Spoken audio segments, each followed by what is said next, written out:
ఈ రోజుల్లో పిల్లలతో కరివేపాకు తినిపించడం అంటే సాహసం అనే చెప్పాలి. అస్సలు తినరు. పిల్లలు ఎందుకు మనమే తినమనుకోండి. అస్సలు శ్రమ లేకుండా పిల్లలతో కరివేపాకు తినిపించాలనుకుంటే ఒకసారి ఇలా ట్రై చేసి చూడండి. అలా అని నేను పెద్ద వింతైన వంటకం ఏం చెప్పట్లేదు. కరివేపాకు పొడి మాక్సిమం ఇలా అందరికీ తెలిసే ఉంటుంది. ఫస్ట్ అయితే కరివేపాకుని కడిగేసుకొని శుభ్రంగా ఇలా నీడన ఆరబెట్టుకోవాలి. ఎండలో అస్సలు ఆరబెట్టకూడదు. తర్వాత ఆకులన్నీ దూసేసి చక్కగా వేయించేసుకొని పొడి చేసుకొని తినేయడమే. చాలా సింపుల్ ప్రాసెస్. ఎలా చేయాలో చూపిస్తాను రండి.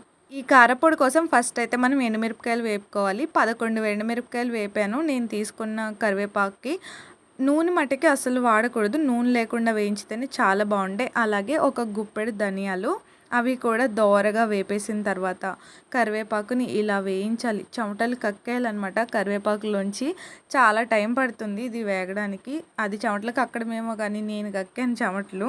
ఇంకొద్దిసేపు వేపితే మన కరివేపాకు అయితే రెడీ అయిపోయింది. చూసారా, ఇలా పొడి చేస్తే పొడి అయిపోవాలి. అలా అయితేనే నిల్వ ఉంటుంది ఎక్కువ రోజులు. టేస్ట్ కూడా చాలా బాగుంటుంది. కరివేపాకు వేగిన తర్వాత ప్లేట్లోకి తీసుకుని చల్లారబెట్టేసుకోవాలి. మొత్తం బాగా చల్లారిన తర్వాత దాంట్లో కొద్దిగా ఉప్పు, చింతపండు వేసేసుకుని మిక్సీ పట్టేసుకోవడమే. అంతే, కరివేపాకు పొడి అయితే రెడీ అయిపోతుంది. నేను చేసింది కొంచెం ఎక్కువ క్వాంటిటీ ఉంది కాబట్టి 2 టైమ్స్ పట్టాను. దట్టు ఇంకొకటి ఏంటంటే, నేను కరివేపాకు కొద్దామని చెట్టు దగ్గరికి వెళ్తే మా ఇంటి పక్క వదిన కరివేపాకు పొడిలో ఎల్లుల్లిపాయ ఎత్తే ఎంత బాగుంటే తిరుగుదువా అని సాగదీసింది. సర్లే వేసి చూస్తానని చెప్పి సగం పొడిలో వేసాను అనమాట. నిజంగానే ఎల్లుల్లిపాయ వేసింది. టేస్ట్ చాలా బాగుంది, డిఫరెంట్గా ఉంది. వేడివేడి అన్నంలో నెయ్యి వేసుకొని తింటే అదుర్స్ అనమాట. మీరు కూడా ఎప్పుడైనా ఒకసారి ట్రై చేసేయండి. మళ్ళీ నెక్స్ట్ వీడియోలో కలుద్దామే.